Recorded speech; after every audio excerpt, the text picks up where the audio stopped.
اعوذ باللہ من الشیطان الرجیم بسم اللہ الرحمن الرحیم رب اشرح لی صدری ویسر لی امری واحلل عقدۃ من لسانی یفقہوا قولی ربی زدنی علما اللہم فقہنا فی الدین اللہم انی اسألک علما نافعا ورزقا طیبا وعملا متقبلا اللہم انفعنا بما علمتنا وعلمنا ما ينفعنا وزدنا علما اللہم انی اعوذ بک من علم لا ينفع ومن قلب لا يخشع ومن نفس لا تشبع ومن دعوة لا يستجاب لها ربي يسر ولا تؤسر وتمم بالخير وبك نستعين يا فتاح يا فتاح اللهم لا سهل إلا ما جعلته سهلا وأنت تجعل الحزن إذا شئت سهلا.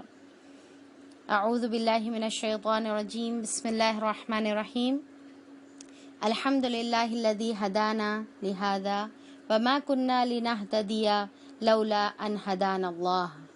یہ سورہ اعراف کی آیت نمبر 43 میں آپ کے سامنے پڑھی، جس کے اندر اللہ تعالی جو ہے ارشاد فرماتے ہیں کہ جب مومن بندے جب جنت میں پہنچ جائیں گے تو اللہ تعالیٰ کی اسی طریقے سے تعریف کریں گے اور کہیں گے کہ تمام تعریف اللہ تعالیٰ کے لیے ہے جس نے ہم کو اس بات کی ہدایت دی.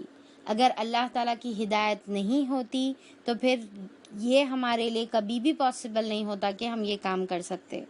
تو اب آج یہ آیت میں آپ لوگوں کے سامنے اسی لیے تلاوت فرمائی کیونکہ میں یہ بتانا چاہ رہی تھی کہ تمام تعریف، تمام شکر اللہ تعالیٰ ہی کے لیے ہے جس نے ہم کو یہ توفیق دی، یہ ہدایت دی کہ ہم آج یہاں پر جڑے ہیں. ہم کئی باتیں قرآن کی سیکھ رہے، سمجھ رہے، ایک دوسرے کے ساتھ جو ہے شیئر کر رہے اور اس کے اندر آگے بڑھنے کی کوشش کر رہے. الحمدللہ اللہ تعالیٰ کی تعریف ہے، اللہ تعالیٰ کا شکر ہے اور وہی تعریف کے لائق اور اسی کے لیے تعریف زیبا ہے. الحمدللہ ہم لوگوں کا جو فرسٹ اسپیشل جو سیریز تھی سورہ لقمان کی، تو وہ بہت ہی سکسیسفل طریقے سے ہم لوگوں کی کمپلیٹ ہوئی. اس کے لیے بھی میں اللہ تعالیٰ کا شکر ادا کرنا چاہ رہی تھی. آپ لوگوں کا سب کا کوآپریشن بھی تھا. اللہ تعالیٰ کی توفیق سے ہی یہ تمام کام جو ہے مکمل ہوئے. الحمدللہ الحمدللہ بنعمتہ تتم الصالحات. کافی لوگوں نے اس کے اندر جو ہے حصہ لیا، تقریباً 400 پلس یا کچھ 500 اراؤنڈ جو ہے ایگزیکٹ فگر انشاءاللہ آج دیکھیں گے، بتائیں گے آپ کو.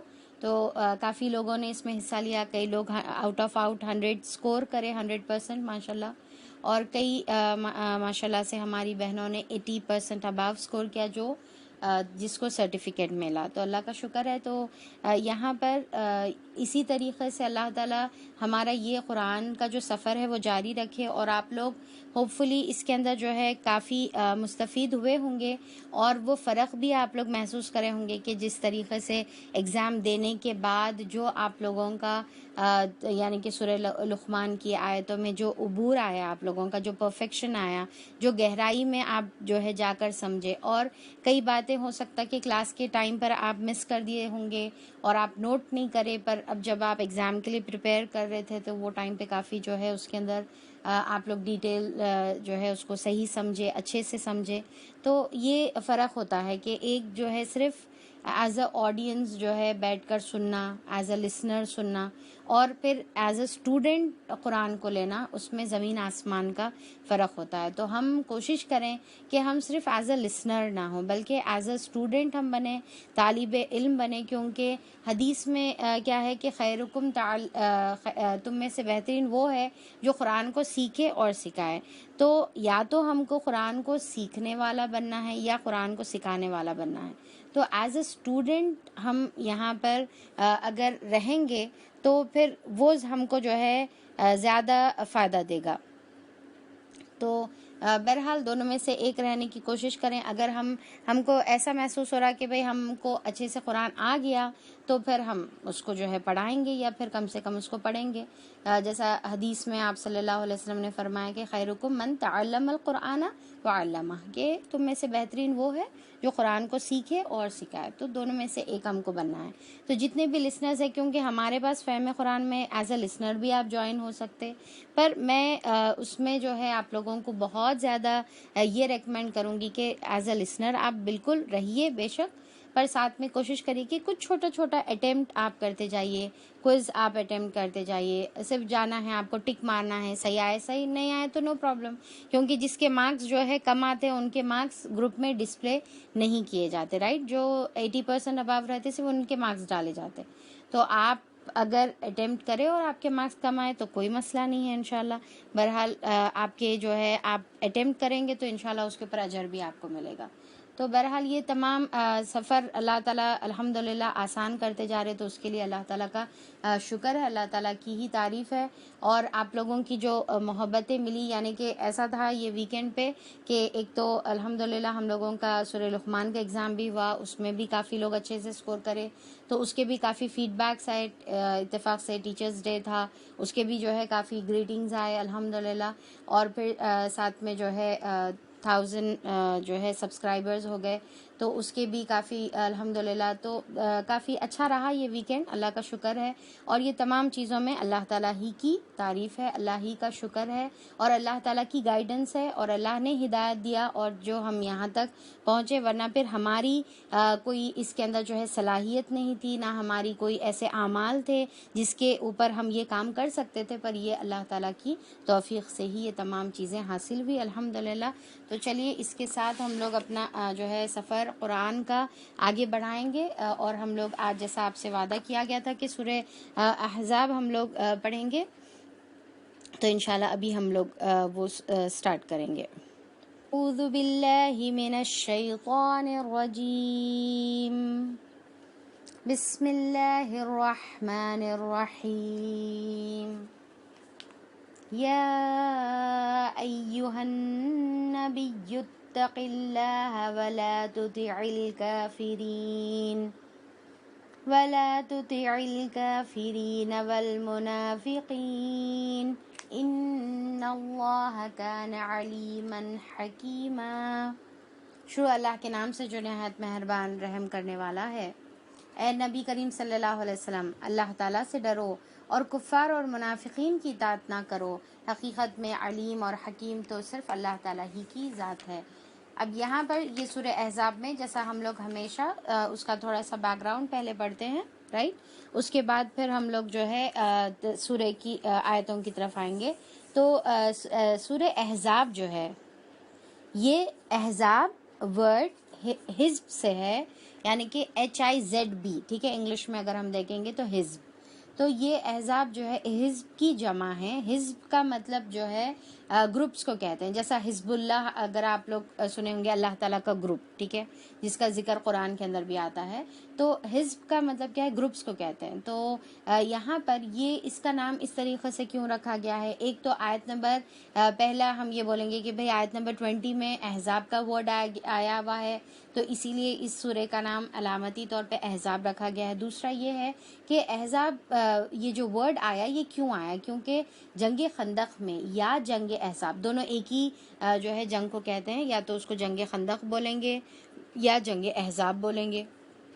تو اس میں جو اراؤنڈ 5 نبوی کے جو ہے اراؤنڈ 5 ہجری جو ہے پیش آئی، تو وہ اس میں بہت زیادہ گروپس آپ صلی اللہ علیہ وسلم اور صحابہ اکرام کے اگینسٹ، یعنی کہ اسلام کے اگینسٹ جو ہے جمع ہو گئے تھے. تو اتنے زیادہ گروپس جمع ہونے کی وجہ سے یہ جنگ کا نام جنگ احزاب پڑا، ٹھیک ہے. تو اسی کی مناسبت سے یہ سورہ کا نام جو ہے الاحزاب رکھا گیا ہے. اب یہ جو صورت ہے یہ مدنی صورت ہے. اب یہاں پر یہ سب سے بڑا چینج ہے جو ہم اتنے دنوں سے جو ایک طریقے کی جو آیتیں پڑھتے آ رہے تھے، سورہ جو پڑھ رہے تھے، تو ایک دم سے یہاں پر اب ہمارے پاس جو ہے چینج آ گیا. کیا آ گیا؟ کہ یہ سورہ الاحزاب کون سا سورہ ہے؟ مکی سورہ نہیں ہے بلکہ مدنی سورہ ہے. تو اب ہم لوگ تھرڈ گروپ سے جو لاسٹ ہمارا جو سورہ سجدہ تھا، ہمارے قرآن کا تھرڈ گروپ کا لاسٹ سورہ تھا. 8 سورہ مسلسل کون سے دیکھے ہم لوگ؟ پورے سورہ فرقان سے، جو سورہ نور کے بعد جو سورہ فرقان ہم لوگوں نے پڑھا تھا، تو وہاں سے 8 سورہ مسلسل مکی صورتیں تھیں، ٹھیک ہے. اور جیسا ہم جانتے ہیں کہ مکی صورتوں میں جو مرکزی مضمون جو ہوتا ہے یا تو توحید ہوتا ہے یا آخرت اور رسالت ہوتا ہے. تو یہ تینوں کے درمیان اب اس میں کیا ہے؟ تینوں کلرز تو کیسا بھی مکی صورت میں رہتے ہی رہتے ہیں، پر تینوں میں فرق یہ رہتا کہ زیادہ کون سا رنگ ہے اور کم کون سا رنگ ہے. یعنی کہ توحید، رسالت اور آخرت یہ تینوں تو رہتے، ہر سورے میں رہیں گا یہ، پر اس میں کیا ہوگا کہ توحید زیادہ ہے تو کیا ہو جاتا، رسالت اور آخرت تھوڑا کم ہو جاتا، یا پھر آخرت کا ذکر زیادہ ہے تو توحید اور رسالت بھی ہوتی ہے پر تھوڑا سا کم ہو جاتی ہے.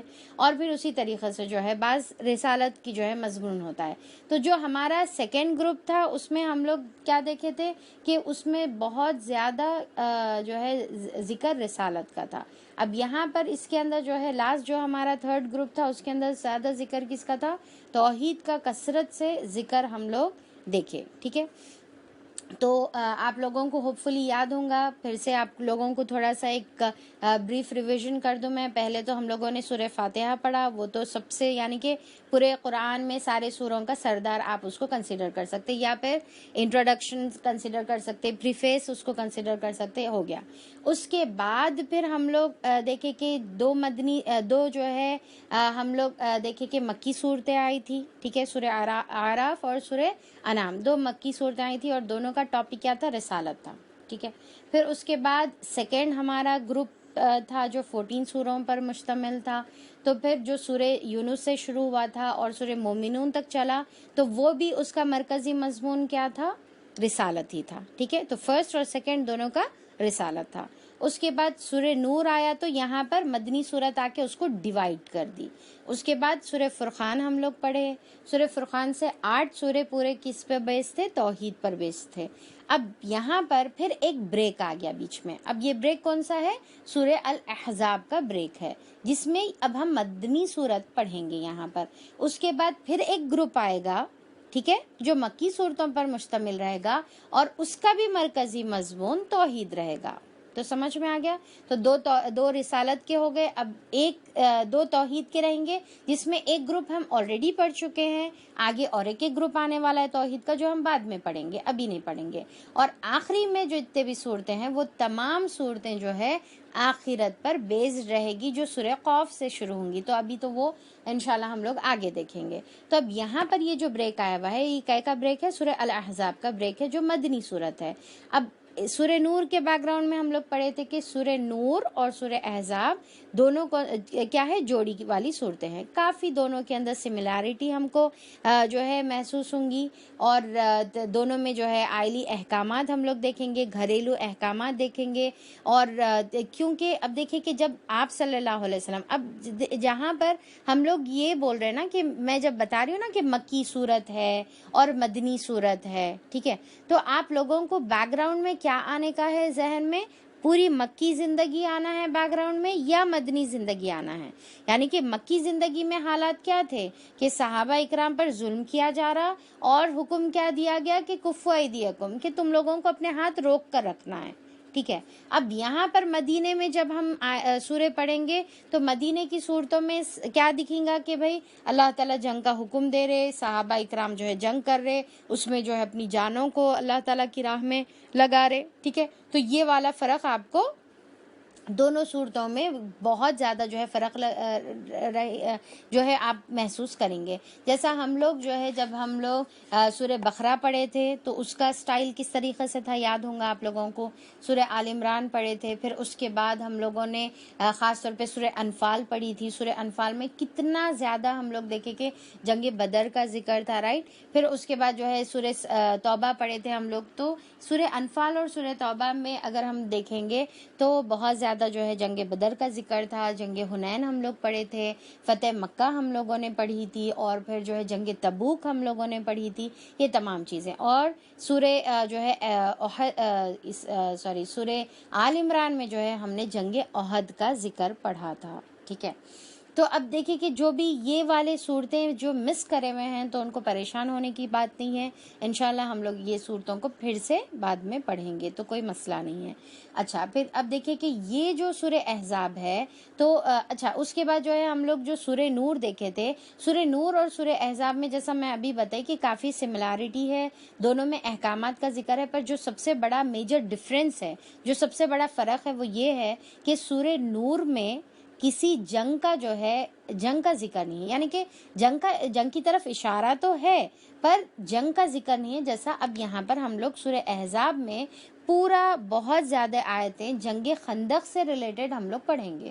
تو یہ بہت بڑا فرق ہے جو سورہ نور اور سورہ احزاب میں ہے.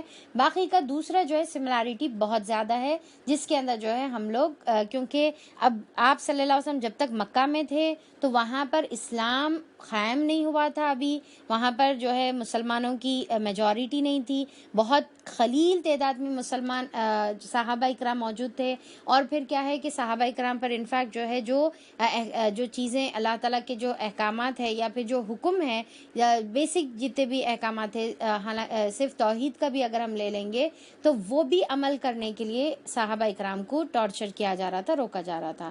پر اب جب آپ صلی اللہ علیہ وسلم مدینہ تشریف لے گئے 13 سال کی زندگی کے بعد، اب آپ صلی اللہ علیہ وسلم مدینہ ہجرت کر کے چلے گئے، تو وہاں پر بیک گراؤنڈ یہ تھا کہ اب جو ہے مسلمانوں کے لیے امن کا ماحول تھا، وہاں پر اب اسلام کو اسٹیبلش کرنے کا تھا. تو اللہ تعالیٰ پورے احکامات نازل فرمائے کہ کیا کیا اسلام میں ڈوز اینڈ ڈونٹس ہے، شریعت کے تمام احکامات ہم کو اس کے اندر ملیں گے کافی زیادہ. ٹھیک ہے.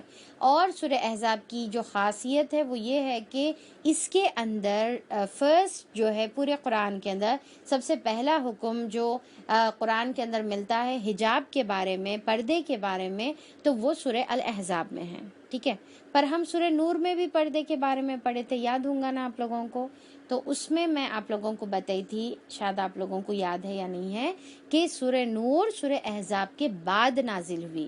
حالانکہ قرآن میں ترتیب کے لحاظ سے احزاب سے پہلے ہے، پر ریولیشن کے اعتبار سے، نزولی اعتبار سے جو ہے سورہ احزاب پہلے نازل ہوئی اور سورہ نور جو ہے بعد میں نازل ہوئی. تو پہلے پردے کا حکم سورہ الاحزاب میں آیا، اس کے بعد سورہ النور میں جو ہے النور میں بعد میں جو ہے اس کے اور مزید ڈیٹیلز آئے. تو اس میں ہم لوگ دیکھیں گے کہ اللہ تعالیٰ گھر کے باہر نکلتے وقت کس طریقے کا پردے کا اہتمام کرنا ہے سورہ الاحزاب میں اللہ تعالیٰ بتائے. سورہ النور میں کیا بتایا گیا کہ گھر کے اندر کیا لیمیٹیشنز ہے، آپ کے سینوں پر دوپٹے رکھنے کا ہے، اور پھر جو ہے محرم کی لسٹ کون سی ہے، کس کے سامنے آپ نکل سکتے ہیں، آپ کے گھر میں کون آنے کی اجازت ہے. یہ تمام چیزیں ہم لوگ آلریڈی سورہ النور میں جو ہے پڑھ چکے ہیں. اب یہاں پر کیا حکم دیکھیں گے ہم لوگ پردے کا، کہ گھر سے باہر نکلتے وقت کس طریقے سے ہم کو نکلنے کا ہے. ٹھیک ہے. اچھا، پھر اس کے بعد بسم اللہ الرحمن الرحیم. تو یہاں پر اور بھی ہم جو ہے یہاں پر 3 مین ٹاپکس ہم لوگ سورہ الاحزاب میں دیکھیں گے. اور وہ ایک تو یہ ہے کہ اس میں جیسا نام ہے تو جنگ خندق کے بارے میں ہم لوگ پڑھیں گے. ٹھیک ہے. دوسرا جنگ بنو قریظہ کے بارے میں، اور ایک جنگ کا بھی یہ سورہ میں ذکر ہے چھوٹی سی، تو وہ بھی انشاءاللہ ہم لوگ دیکھیں گے. اور پھر جو ہے زینب رضی اللہ عنہا سے آپ صلی اللہ علیہ وسلم کے نکاح سے متعلق بھی کافی آیتیں ہیں، اور اس سے ریلیٹڈ کافی دوسرے احکامات جو اللہ تعالیٰ نے نازل فرمائے انشاءاللہ وہ بھی ہم لوگ دیکھیں گے.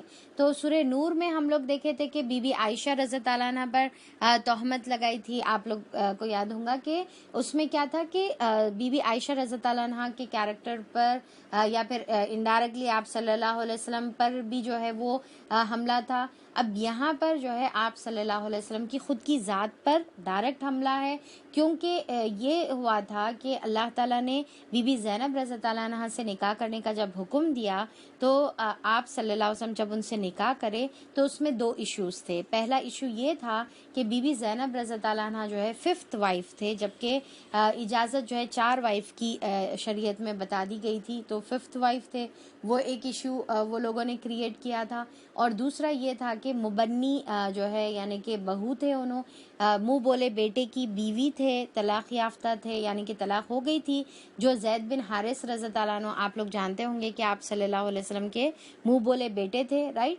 تو زید بن حارث رضی اللہ عنہ سے پہلے زینب رضی اللہ عنہ کا نکاح ہوا تھا. پھر اس کے بعد جب دونوں کا نباہ نہ ہوا تو وہ لوگوں کے بیچ میں طلاق ہو گئی. اب اللہ تعالیٰ نے حکم دیا زینب رضی اللہ عنہا سے آپ صلی اللہ علیہ وسلم کو نکاح کرنے کا، تاکہ یہ جو رسم ہے منہ بولے بیٹے کی بیوی سے جو ہے یعنی کہ وہ سگی بہو کی طرح ہو جاتی ہے، یہ جو رسم تھی وہ زمانے میں مانی جو جاتی تھی، تو وہ رسم کو ختم کرنے کے لیے اللہ تعالیٰ نے آپ صلی اللہ علیہ وسلم کو حکم دیا. تو اس سے ریلیٹڈ بھی کافی آیتیں انشاءاللہ ہم لوگ دیکھیں گے، اور اس کے احکامات کیا ہے وہ ہم لوگ پڑھیں گے، اور ہم اپنے زندگی سے اس کو جو ہے انشاءاللہ ریلیٹ کریں گے. تو یہ جو ہے تھوڑا سا بریف بیک گراؤنڈ تھا انشاءاللہ. اس کے ساتھ اچھا یہاں پر یہ سورہ میں کافی ازواج مطہرات کے بارے میں بھی ذکر ہے، اور ان سے ریلیٹڈ کئی احکامات ہیں جو ہمارے لیے ایز اے بیوی، ایز اے بیٹی اور ایز اے مسلمہ جو ہے کافی اس کے اندر ہمارے لیے لیسنز ہے، ٹیچنگز ہے. انشاءاللہ وہ بھی ہم لوگ پڑھیں گے اور انشاءاللہ اس کے اوپر بھی عمل کرنے کی کوشش کریں گے. تو چلیے اس کے ساتھ ہم لوگ اپنی آیت کی طرف بڑھتے ہیں، اور جیسے جیسے جو بھی آیت آتے جائے گی پھر اس کی میں انشاءاللہ جو ہے بیک گراؤنڈ اور ڈیٹیل بتاؤں گی، کیونکہ الگ سے بتانے سے زیادہ جب آیتیں آئیں گی بتائیں گے تو انشاءاللہ زیادہ بات جو ہے آپ لوگوں کو سمجھ میں آئے گی. تو پہلی جو آیت ہے، یہ تمام چیزیں دیکھیے جتنے بھی ڈاؤٹس ہیں وہ کلیئر ہو جائیں گے جب میں اس کی ڈیٹیلز بتاؤں گی. ابھی یہاں پر کیونکہ میں ڈیٹیل نہیں بتا رہی ہوں تو آپ لوگوں کو ہو سکتا کہ بھئی کسی کو یہ نہیں سمجھ میں آئے کہ بھئی مبنی کس کو کہتے ہیں. تو یہ تمام چیزیں آگے انشاءاللہ آئیں گی. زہار کا ورڈ آئے گا، مبنی کا ورڈ آئے گا، یہ تمام چیزیں تو انشاءاللہ وہ جیسے جیسا آئے گی تو وہ ہم لوگ انشاءاللہ سائملٹینیسلی ساتھ میں بیک گراؤنڈ کے ساتھ پڑھتے سمجھتے جائیں گے. تو پہلی آیت ہے بسم اللہ الرحمن الرحیم.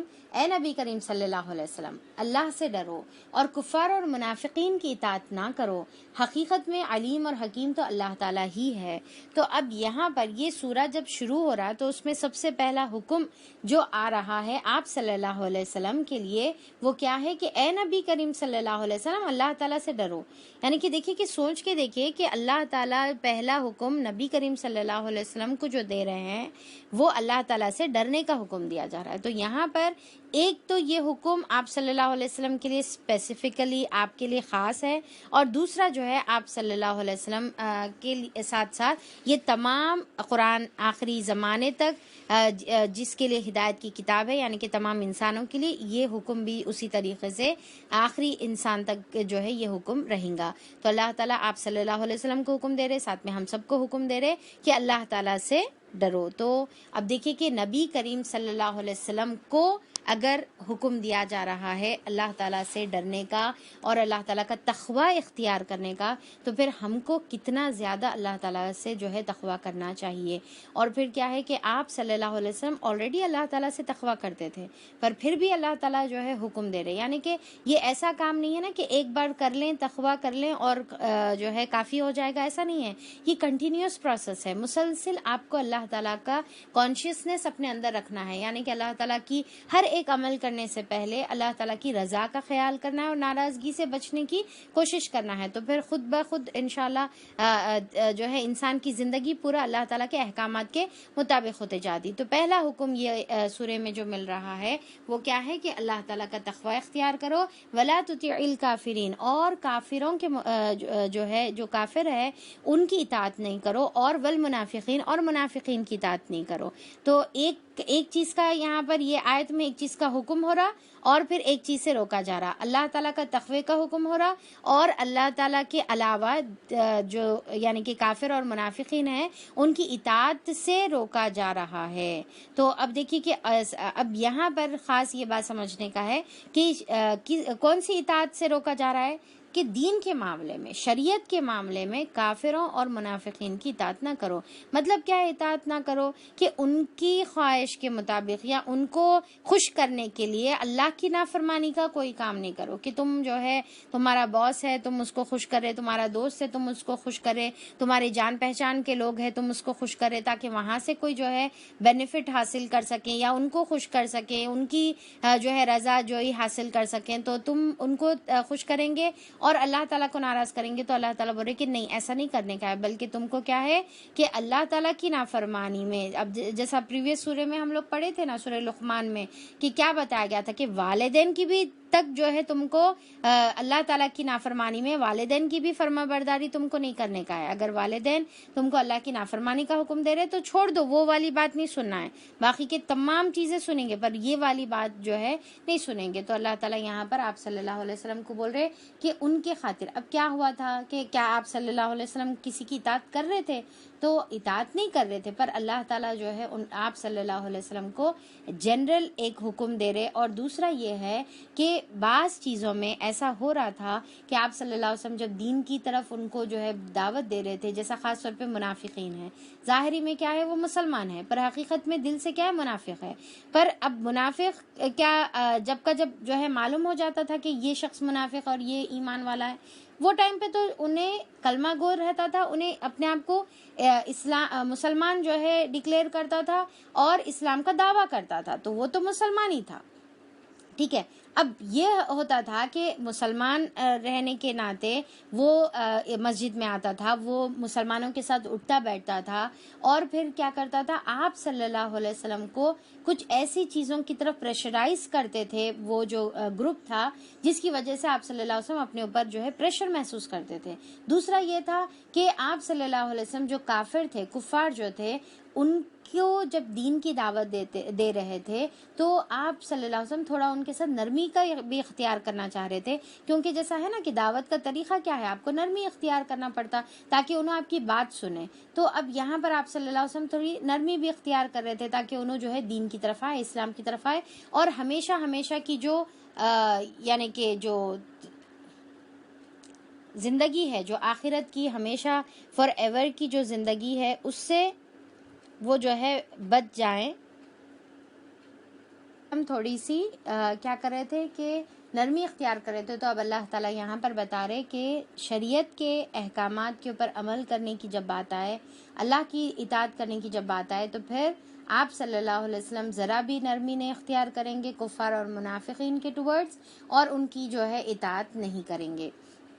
تو یہ اللہ تعالیٰ یہاں پر پہلا حکم دے رہے. حقیقت میں علیم اور حکیم اللہ تعالیٰ ہی ہے, یعنی کہ اللہ تعالیٰ کو بہتر معلوم ہے کہ کیا چیز کب کرنا چاہیے اور کیا احکامات نازل کرنا چاہیے. اب دیکھیں کہ یہ حکم جو اللہ تعالیٰ دے رہے, یہ ایکچولی اس کا بیک گراؤنڈ اس طریقے سے ہے کہ جب آپ صلی اللہ علیہ وسلم کو اللہ تعالیٰ نے بی بی زینب بنت جہش رضی اللہ عنہا سے جب نکاح کرنے کا حکم دیا, جو آپ صلی اللہ علیہ وسلم کی کزن بہن تھے, تو پھر آپ صلی اللہ علیہ وسلم یہاں پر بہت زیادہ ریلکٹنٹ تھے.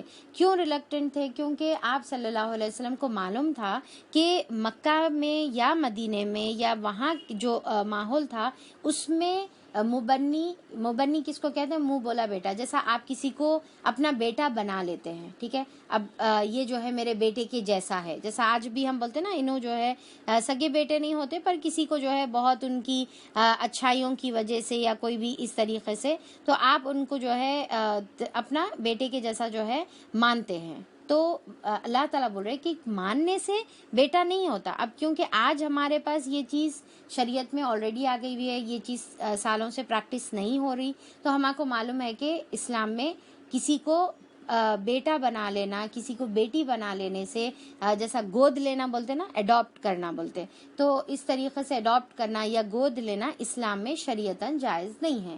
یہ آج ہم کو معلوم ہے, رائٹ. پر آپ صلی اللہ علیہ وسلم کے زمانے میں یہ عرب کے معاشرے میں یہ بہت ہی کامن پریکٹس تھی, یہ جس میں اگر کوئی کسی کو اپنا بیٹا بنا لیتا تو وہ اس کا سگا بیٹا مانا جاتا, وہ انفیکٹ ان کو انہیریٹ بھی کرتا, یعنی کہ ان کی جو ہے جائیداد میں, وراثت میں اس کا حق ہوتا, اور ساتھ میں اس کے ساتھ محرم والا رشتہ بن جاتا. یعنی کہ اب وہ اس کی جو ہے, اب جیسا کوئی شخص بولا کہ یہ میرا بیٹا ہے, تو پھر اب وہ عورت کے اوپر یعنی کہ جو اس کی ماں بن گئی, وہ اب سگا بیٹا اور وہ سگی ماں جیسا ہو گیا, اور اس کی جو یعنی کہ یہ جو بیٹا ہے اس کی بیوی اب سگی بہو بن گئی. تو یہ طریقہ, یہ رواج اور یہ رسم وہ زمانے میں بہت عام تھی, مکہ میں بھی عام تھی اور مدینہ میں بھی عام تھی. اب جیسا زید بن حارث رضی اللہ عنہ مکہ میں, جیسا ہم جانتے ہیں کہ آپ کے جو ہے انہوں غلام تھے, ٹھیک ہے، گفٹ کیا تھا جو ہے خدیجہ رضی اللہ عنہا نے ان کو. تو آپ کے جو انہوں غلام تھے تو آپ ان کو اتنا اپنے قریب کر کے اتنا محبت سے ان کو پالے تھے آپ صلی اللہ علیہ وسلم کہ ایک وقت پھر ایسا آیا کہ زید رضی اللہ عنہ کو آپ صلی اللہ علیہ وسلم بولے کہ آج سے تم جو ہے میرے بیٹے ہیں. تو آپ زید رضی اللہ عنہ کا نام بھی جو ہے چینج کر کے، یعنی کہ لوگ بھی جو ہے اس طریقے سے زید رضی اللہ عنہ کو زید بن محمد جو ہے پکارا کرتے تھے، یعنی کہ زید جو محمد کا بیٹا ہے. تو اس طریقے سے جو ہے مخاطب کرتے تھے، اس طریقے سے زید رضی اللہ عنہ کو جو ہے پکارا کرتے تھے. تو اور وہ کامن پریکٹس تھی، اس کو برا بھی نہیں مانا جاتا تھا اور ہر کوئی جو ہے لوگ جو ہے یہ کرتے تھے. تو اس طریقے سے اب زید رضی اللہ عنہ کیا ہو گئے؟ آپ صلی اللہ علیہ وسلم کے بیٹے ہو گئے. اچھا، پھر اس کے علاوہ یہ بھی ہم کو ذہن میں رکھنا ہے کہ آپ صلی اللہ علیہ وسلم کی جتنے بھی جو ہے نرینہ اولاد تھی، جتنے بھی آپ کے بیٹے تھے، وہ تمام بچپن میں ہی انتقال کر گئے. یعنی کہ بی بی خدیجہ رضی اللہ عنہا سے آپ کو جو بیٹے تھے وہ سب جو ہے بچپن میں ہی، دونوں بیٹے بچپن میں ہی انتقال کر گئے. اور پھر جو ہے آپ کو کوئی جو ہے یعنی کہ بیٹے نہیں تھے، تو اب آپ زید رضی اللہ عنہ سے ہی بہت محبت کرتے تھے اور آپ ان کو بیٹا بنا لیے تھے. اچھا، پھر اس کے بعد کیا ہوا کہ جب آپ صلی اللہ علیہ وسلم مدینے میں تشریف لے کر آئے، ہجرت کرے، تو زید رضی اللہ عنہ بھی آپ کے ساتھ ہی ہیں، آپ کے ساتھ انہوں بھی ہجرت کر کے آئے. تو اب زید رضی اللہ عنہ کی جو ہے شادی آپ صلی اللہ علیہ وسلم چاہ رہے تھے کہ زینب رضی اللہ عنہ سے کرنا. ٹھیک ہے، تو اب زینب رضی اللہ عنہ سے جب جو ہے آپ کی شادی کروائے آپ صلی اللہ علیہ وسلم، تو ان کے کیونکہ زینب رضی اللہ عنہ کون تھے؟ قریشی جو ہے فیملی سے جو ہے بلانگ کرتے تھے اور بہت ہی ایلیٹ فیملی سے بلانگ کرتے تھے، بہت ہی اونچے جو ہے حسب اور نسب کی جو ہے وہ عورت تھے. تو پھر ان کے گھر والے اور انہوں خود زینب رضی اللہ عنہ بہت زیادہ یہ شادی کے فیور میں نہیں تھے، پر کیونکہ آپ صلی اللہ علیہ وسلم یہ چاہ رہے تھے، ایک ایگزامپل کریٹ کرنا چاہ رہے تھے کہ ہمارے یعنی کہ اسلام میں کس طریقے سے اونچا اور نیچا کسی کو نہیں مانا جاتا. تو غلام اور یہ تمام چیزوں کو برابر کرنے کے لیے آپ صلی اللہ علیہ وسلم چاہ رہے تھے کہ اپنے جو منہ بولا بیٹا ہے یعنی کہ زید رضی اللہ عنہ، ان کی شادی زینب رضی اللہ عنہ سے کرنا. تو شادی ہو گئی، پر کیونکہ بہت زیادہ جو ہے ڈفرینس تھا کلاس کا، تو اس میں پھر وہ شادی کا نباہ نہیں ہوا. زینب رضی اللہ عنہ زیادہ خوش نہیں رہ سک رہے تھے، تو پھر آپ زید رضی اللہ عنہ کو یہ چیز جو ہے بہت ہی تکلیف بھی ہو رہی تھی اور بار بار جو ہے آپ صلی اللہ علیہ وسلم کو آ کر بولتے تھے کہ زینب رضی اللہ عنہ میرے ساتھ زیادہ خوش نہیں ہیں، کیونکہ انہوں ایک مومن تھے، شوہر ہونے کے ناطے ان کا یہ کام تھا کہ اپنی بیوی کو وہ خوش رکھے. پر کیونکہ جب انہوں محسوس کر رہے تھے کہ زینب رضی اللہ عنہ خوش نہیں رہ رہے، زیادہ سے جو ہے اچھے سے نہیں زندگی گزار سک رہے، تو آ کر جو ہے بار بار آپ صلی اللہ علیہ وسلم کے سامنے اس کا ذکر کرتے تھے اور آپ صلی اللہ علیہ وسلم ان کو تلقین کراتے تھے کہ نہیں، آپ جو ہے مینیج کریے اور آپ ان کو خوش رکھنے کی کوشش کریے. تو انہوں اپنی طرف سے پوری کوشش اپنی جاری تھی. بہرحال فائنلی یہ ہوا کہ دونوں کا نباہ نہیں ہو سکا اور دونوں یہ سوچے کہ ساتھ میں رہنا اور ناخوش رہنے سے بہتر یہ ہے کہ ہم الگ الگ ہو جاتے ہیں. اور وہ زمانے میں یہ چیز کو اتنا برا بھی نہیں مانا جاتا، جیسا آج جو ہے اگر کوئی لڑکی خلا کا ڈیمانڈ کرے یا کوئی جو ہے طلاق یافتہ لڑکی ہے تو اس کو تو ایسا سوسائٹی میں سمجھا جاتا کہ بالکل جو ہے یعنی کہ بہت ہی خراب ترین جو ہے لڑکی اس کو سمجھا جاتا. دیکھیے کہ انسان کی زندگی ہے، سب کی مزاجیں ڈفرینٹ ہوتی ہے، حالانکہ سب اپنے انڈیویجول اعتبار سے بہت اچھے ہوتے ہوں گے، پر ایک دوسرے کے ساتھ کچھ وجوہات سے نبھا نہیں ہو سکتا. تو اس میں ایک ساتھ رہ کر روتے ہوئے کوڑتے ہوئے رہ کر اور پھر کیا ہے ایک دوسرے کو برا بھلا کہتے ہوئے، ایک دوسرے کے بارے میں برائیاں کرتے ہوئے، اپنی عبادتوں سے فوکس ہٹا کر، اپنے آخرت کی جو ہے منزل سے فوکس ہٹا کر، پورا فوکس کس کے اوپر ہوتا ہے؟ صرف جو ہے ان کی کمی ڈھونڈنا، ان کی برائی کرنا، ان کی شکایت کرنا، تو اسی پر ہوتا ہے. تو آج یہ زمانے میں ہمارے پاس جو ہے ساتھ میں رہنا، چاہے روتے ہوئے رہو، دھوتے ہوئے رہو، لڑ لیتے رہو، کچھ بھی رہو، ساتھ میں رہنا، ٹھیک ہے، وہ اس کو جو ہے بہت اچھا سمجھا جاتا بنسبت اس کے کہ بھائی وہ لوگ عزت سے، احترام سے، محبت کے ساتھ ایک دوسرے کے ساتھ الگ ہو جائیں اور پھر اپنی اپنی جو ہے پھر انڈیویجول دوسری لائف شروع کرے، نیو لائف شروع کرے، جہاں پر پھر وہ دین کے اوپر عمل کرتے ہوئے ایک خوشی کی زندگی جو ہے گزار سکتے اپنے یعنی کہ جس کے ساتھ کمپیٹیبلٹی اس کی ہے، یعنی کہ جس کے ساتھ اس کی سوچ ملتی ہے. تو یہ ہمارے اسلام کا یہ طریقہ ہے، پر ہمارے پاس آج معاشرے میں بالکل اس کا اپوزٹ طریقہ ہے. تو بہرحال آج ہمارے پاس جو طریقہ ہے اسی کو صحیح سمجھتے ہیں ہم، جبکہ جو ہے اسلام میں اس طریقے کا بالکل بھی تصور نہیں ہے۔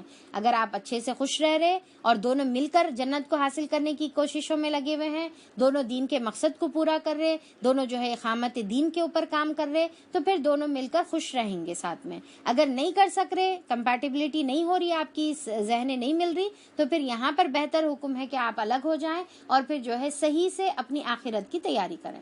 تو بہرحال یہاں پر زینب رضی اللہ عنہا اور زید رضی اللہ عنہ کا جو ہے طلاق ہو جاتی، اور اس کے بعد اب یہاں پر کیا ہو گیا کہ زینب رضی اللہ عنہا جو ہے اب مطلقہ ہو گئے۔ تو اب ایک تو ہرٹڈ بھی ہے، پھر اکیلی لائف جو ہے وہ گزار رہے تھے۔ اب یہاں پر آپ صلی اللہ علیہ وسلم کو یہ بھی بیڈ فیلنگ آ رہی تھی کہ بھائی میں شادی کروایا اور پھر یہ شادی نہیں نبھ سکی، تو پھر وہ تو قسمت کی بات تھی، کیونکہ اللہ تعالیٰ کو کچھ اور منظور تھا، اور منظور یہ تھا کہ اللہ تعالیٰ یہاں پر چاہ رہے تھے کہ زینب رضی اللہ عنہا امہات المومنین میں شامل ہوں۔ اب دیکھیے کہ بعض وقت اس طریقے سے رہتا نا کہ انسان کو کچھ فیصلے ظاہری اعتبار سے بہت برے نظر آتے۔ اب زینب رضی اللہ عنہا ڈیفینیٹلی جب ان کی شادی بریک ہو رہی تھی تو ان کو بھی اچھا نہیں لگ رہا تھا ہوگا، انہوں وہ آزمائش سے گزر رہے تھے، پر آپ دیکھیے کہ اللہ تعالیٰ ان کے لیے کیا رکھے تھے، ان کے لیے اس سے جو ہے یعنی کہ زید رضی اللہ عنہ سے بہتر جو ہے اللہ تعالیٰ نے ان کے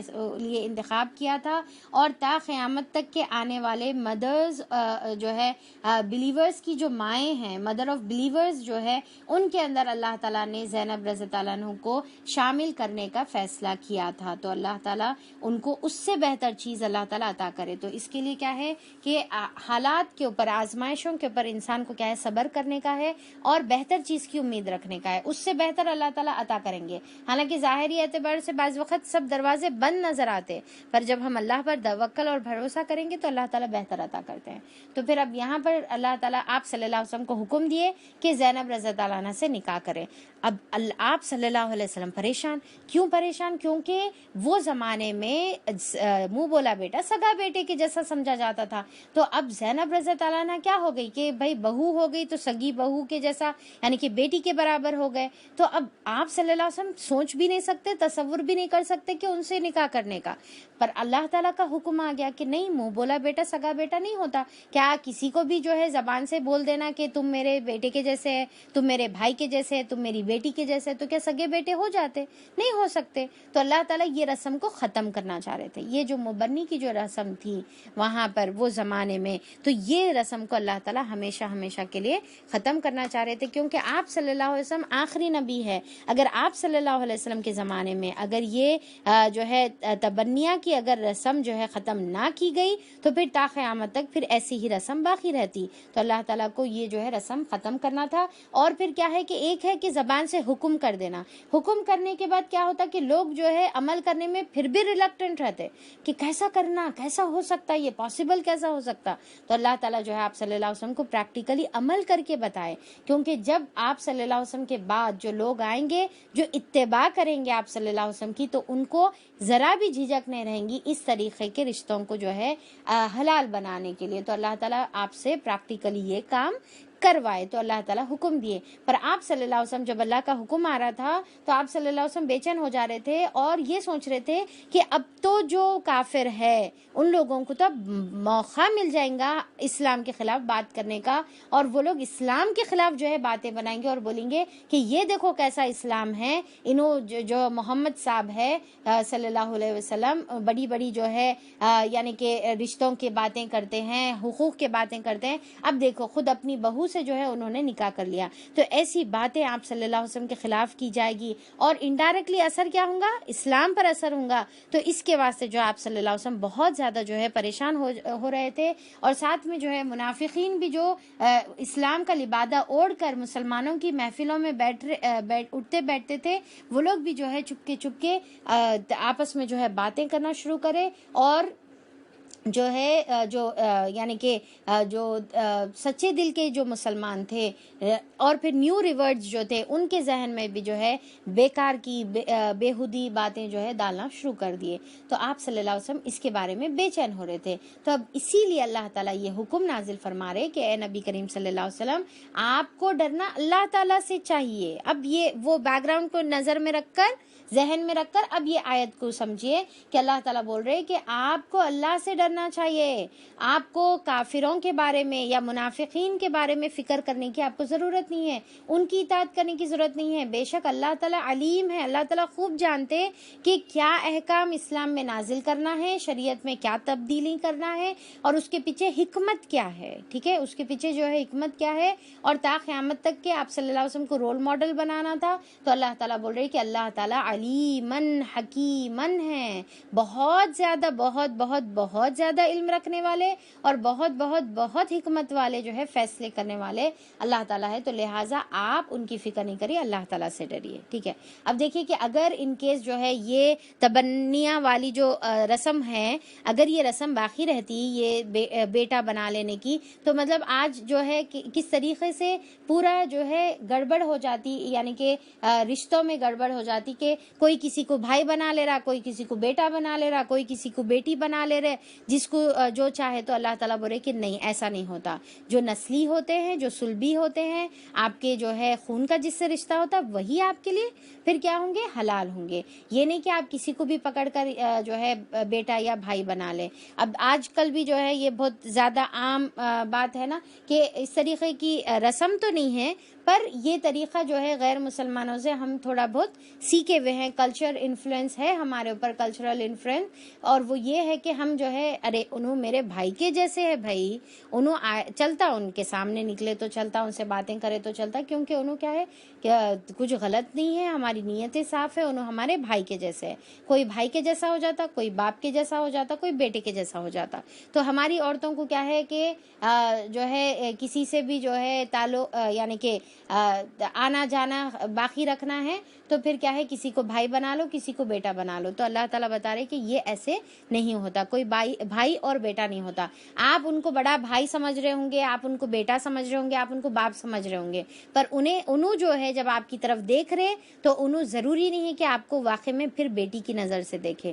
بعض وقت ایسا کئی بار جو ہے یہ بہت ہی کامنلی یہ چیز جو ہے دیکھی جاتی کہ جس کو ہم جو ہے باپ کے جیسا سمجھتے, یعنی کہ جیسا فار ایگزامپل ہمارے ابو کے کوئی دوست ہیں تو ہم ان کو کیا بولتے, ارے ہمارے ابو کے دوست ہیں, انہوں ہمارے چچا کے جیسے ہیں, انہوں ہمارے باپ کے داخل ہے, بالکل ہمارے ابو کے جیسے ہیں. پر انہوں جو ہے آپ کے ابو کے جیسے آپ سوچ رہے, پر انہوں سوچنا ضروری نہیں ہے, انہوں کیسی نظروں سے دیکھ رہے. اور پھر کئی ایسے کامن چیزیں ہوئی بھی ہے کہ چھوٹی چھوٹی بچیوں کو بھی جو ہے ایسے بڑے بڑے جو گندے قسم کے جو لوگ ہیں وہ خراب کرنے میں جو ہے مبتلا ہیں. تو ہم کو اللہ تعالیٰ یہاں پر بتا دیے کہ ایسی کوئی طریقے کا جو ہے اسلام میں ایسی چیزوں کی گنجائش نہیں ہے. تو پھر اس کے بعد اللہ تعالیٰ بول رہے کہ پیروی کرو اس بات کی جس کا اشارہ تمہارے رب کی طرف سے تمہیں کیا جا رہا ہے. تو اب یہاں پر کیا کا اشارہ کیا جا رہا ہے, شادی کرنے کا جو اشارہ آپ صلی اللہ علیہ وسلم کی طرف کیا جا رہا ہے. بس تمہارا کام کیا ہے کہ اس کی پیروی کرنا ہے.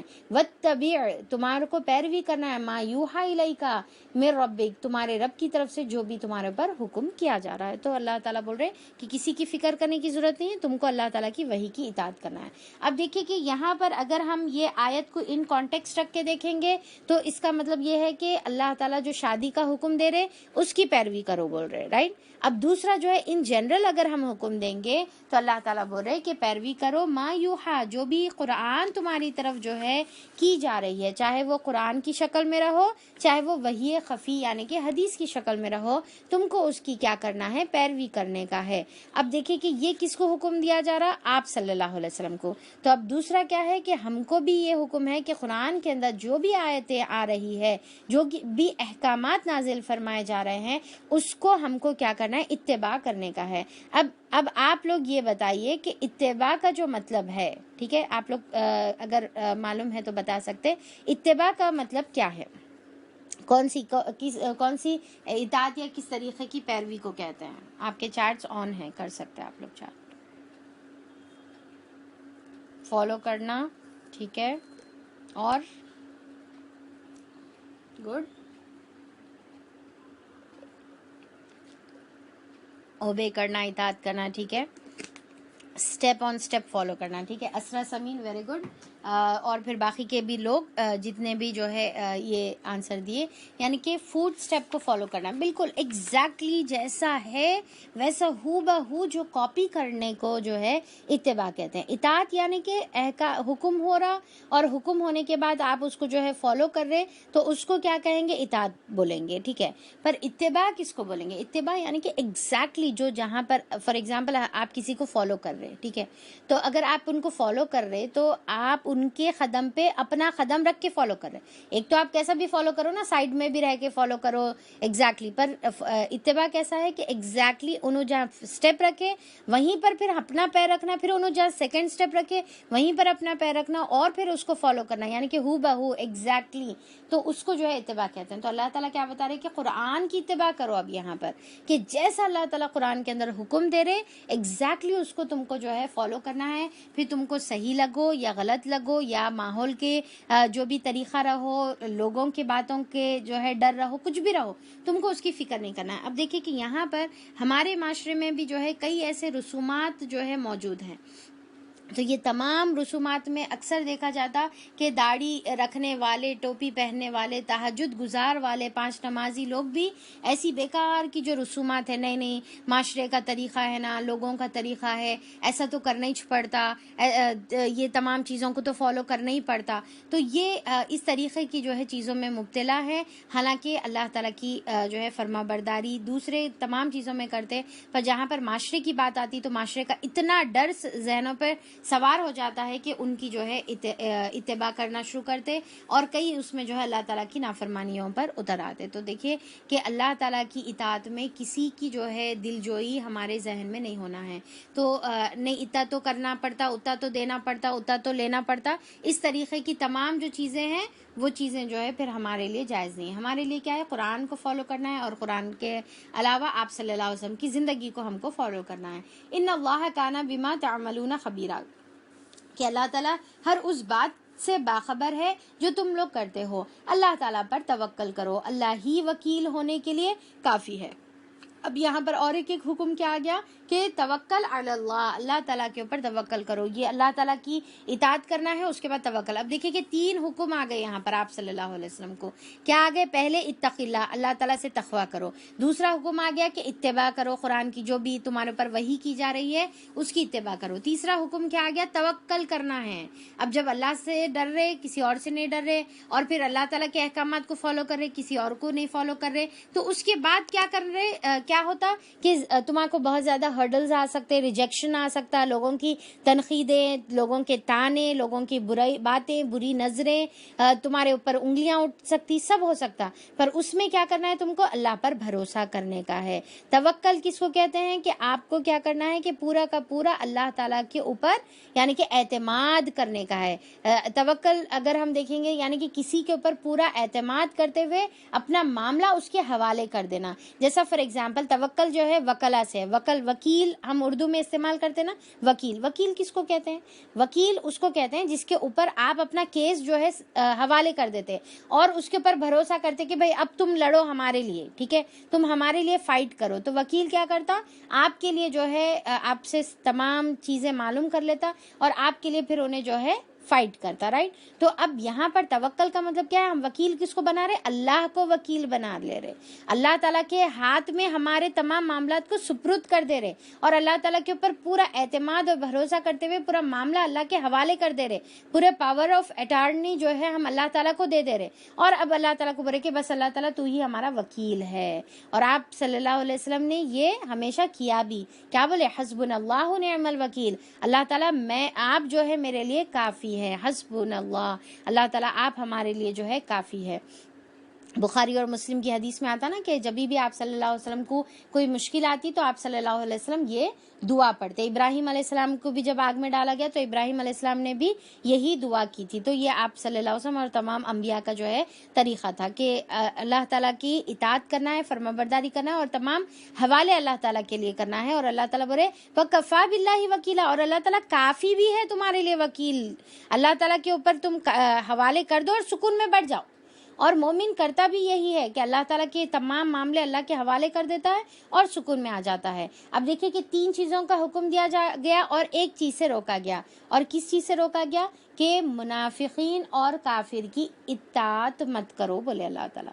ایک چیز سے روکا جا رہا ہے کہ اطاعت مت کرو منافقین اور کافر کی، اور 3 چیزوں کا حکم دیا جا رہا۔ اب اور یہ کیا ہے؟ یہ جو آیتیں ہیں، یہ جو تینوں آیتیں تھیں، یہ ایکچولی تمہیدی آیتیں تھیں۔ تمہیدی یعنی کہ کوئی اصل جو ہے مین جو بات کرنا ہے، وہ بات کرنے سے پہلے اللہ تعالیٰ جو ہے پہلے بیک گراؤنڈ بنائے، اللہ تعالیٰ پہلے ذہن سازی کرے کہ دیکھو توکل تمہارے کو اللہ پر کرنا ہے، اتباع تمہارے کو اللہ تعالیٰ کے احکامات کی کرنا ہے، وحی کی کرنا ہے، اور پھر جو ہے تقویٰ تمہارے کو ڈرنا کسے ہے؟ صرف اور صرف جو ہے اللہ تعالیٰ سے ڈرنا ہے۔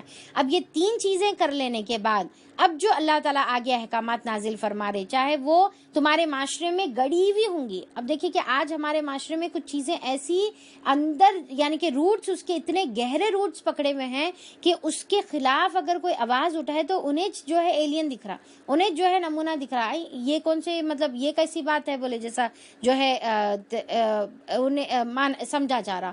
تو اب دیکھیں کہ اسی طریقے سے یہ پہلے بھی کچھ رسومات ہیں جو معاشرے میں، عرب کے معاشرے میں بہت زیادہ جو ہے اپنی جڑ پکڑے ہوئے تھے۔ تو اللہ تعالیٰ یہاں پر آپ صلی اللہ علیہ وسلم کو اور تمام جو لوگ ہیں مخاطبین ان کو یہ تمہید کر کے اللہ تعالیٰ اب اپنی جو ہے بات کے اوپر آ رہے، اور اللہ تعالیٰ یہ بات بتا رہے کہ اللہ تعالیٰ نے کسی شخص کے دھڑ میں 2 دل نہیں رکھے ہیں، نہ اس نے تم لوگوں کو ان بیویوں کو جن سے تم زہار کرتے ہو تمہاری مائیں بنا دیا ہے، اور نہ اس نے تمہارے منہ بولے بیٹوں کو تمہارا حقیقی بیٹا بنا لیا ہے۔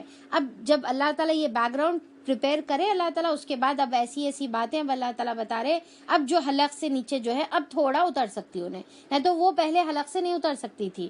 تو اب یہاں پر یہ بیک گراؤنڈ کے بعد اب یہ اللہ تعالیٰ یہ باتیں حلق سے اتارے۔ پہلی بات کیا ہوئی کہ اللہ تعالیٰ پہلی بات یہ بتائے کہ اللہ تعالیٰ نے کسی شخص کے دھڑ میں 2 دل نہیں رکھے ہوئے ہیں، کہ ما جعل اللہ لرجل من قلبین فی جوفہ، کہ 2 دل نہیں رکھے۔ اب اس کا کیا مطلب ہے کہ وہ زمانے میں ایک طریقہ پایا جاتا تھا، پہلا رسم پائی جاتی تھی جو یہاں پر بتائی جا رہی ہے فرسٹ رسم، اور وہ کیا تھی؟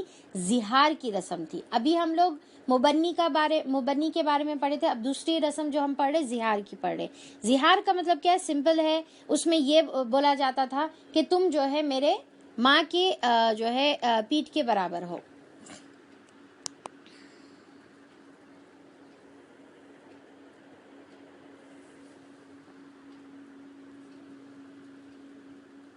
ماں کے برابر بتا دینے سے وہ بیوی جو ہے ماں کے جیسا نہیں ہو سکتی۔ تو اللہ تعالیٰ بتا رہے کہ کسی شخص کے دل میں دو ہارٹ جیسا نہیں رہ سکتے، تو ویسی جو ہے یہ 2 فیلنگز نہیں رہ سکتی کہ ایک طرف اپنی بیوی کو جو ہے بیوی کے جیسا بھی سمجھ رہے اور ایک طرف اپنی بیوی کو ماں کے جیسا سمجھ رہے، اور یہ بول رہے کہ تم جو ہے میرے ماں کے جیسا جو ہے تم آج سے میرے لیے حرام ہو، یعنی کہ کل تک وہ بیوی جائز تھی، اب آج جو ہے تمہارے لیے جائز نہیں ہے۔ اور ایکچولی یہ جو ہے زہار کا جو طریقہ تھا وہ زمانے میں طلاق بائن کی طرح استعمال کیا جاتا تھا، یعنی کہ اگر کسی کو جو ہے طلاق دے دینا ہے تو یہ زبان سے یہ الفاظ استعمال کرنے سے اس سے جو ہے وہ طلاق ہو جاتی تھی، اور وہ طلاق بائن انفیکٹ جو ہے کنسیڈر ہوتی تھی، یعنی کہ ایسی طلاق جس کو جو ہے پھر سے رجوع نہیں کیا جا سکتا، پھر سے سیکنڈ میرج جو ہے اس سے نہیں کی جا سکتی، تو اتنی خطرناک قسم کی طلاق اس کو کنسیڈر کیا جاتا تھا۔ تو اللہ تعالیٰ یہاں پر بتا رہے کہ ایسے زبان سے کچھ بھی بول دینے سے پھر وہ ماں نہیں ہوتی، اور یہ طریقہ پھر اسلام میں ختم کر دیا گیا کہ ایسا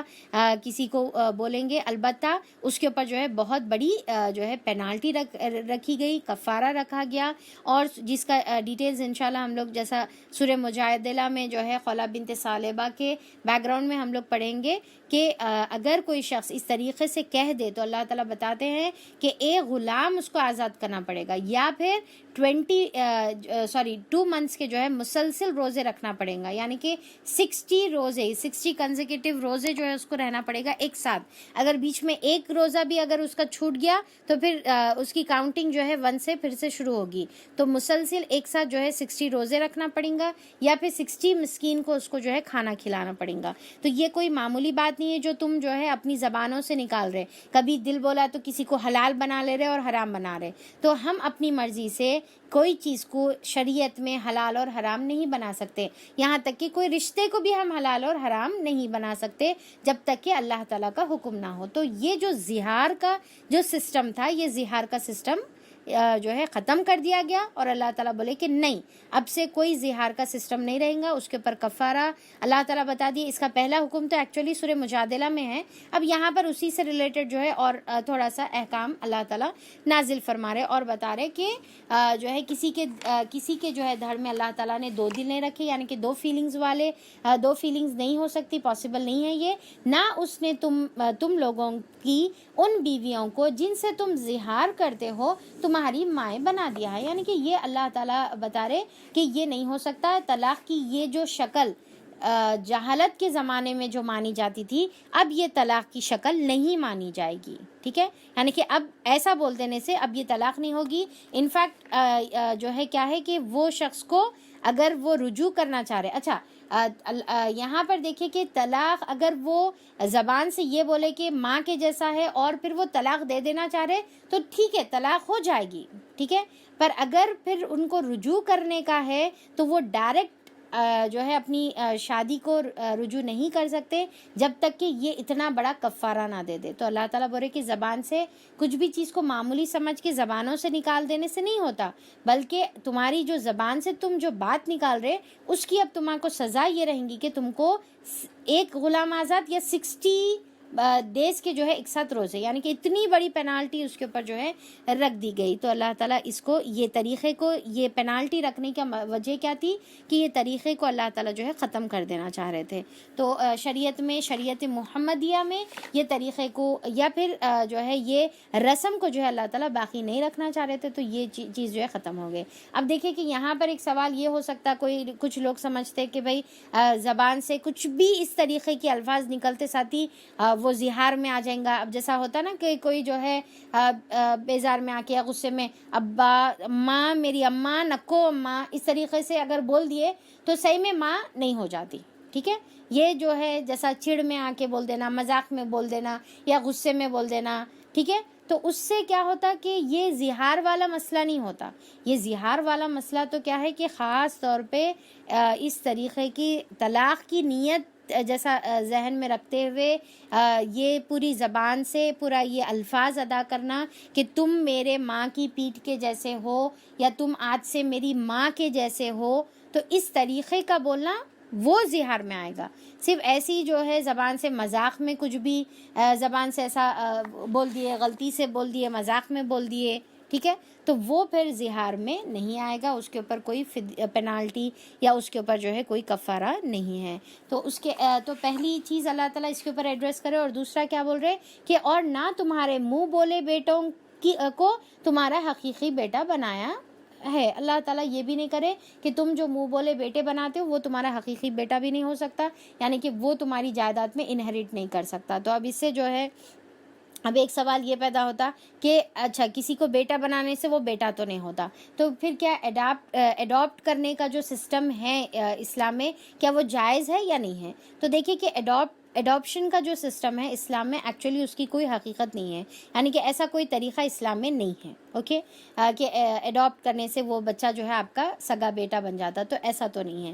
ہاں البتہ ایک گنجائش اس کے اندر یہ ہے کہ آپ اپنے کسی رشتے میں سے کسی کو جو ہے آپ اڈاپٹ کر لے رہے اور ان کو جو ہے ایز اے بیٹا محبت کر کے پال کے ان کو جو ہے آپ اگر بے اولاد ہے تو آپ اپنے جو ہے بہن کا بیٹا لے کر جو ہے پال لے رہے، تو ایک آپ کو بھی سپورٹ ہو جاتا، تو اس کی اجازت ہے یہ، یعنی کہ حرام نہیں ہو جاتا.